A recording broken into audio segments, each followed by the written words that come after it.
तुमचं शूटिंग घ्यायचं राहिलं की तेव्हा फोन केलेला तुम्हाला, पण तुम्ही बाहेर गेलेला कुठं. हां, परत येतो निवांत मग. हां,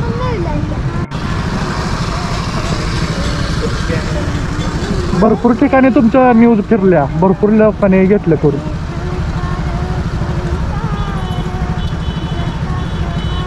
किती वर्ष झालं करताय तुम्ही? आता काय ते गर्दीमध्ये काय प्रॉब्लेम येत नाही ना? माहीत आहे, माझ्याकडे नंबर आहे की नांदगाव. मी कालवड्यात आहे, कालवड्यात आहे.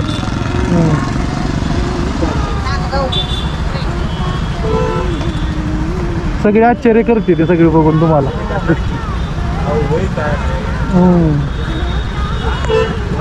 या माणसाने केलं पाहिजे.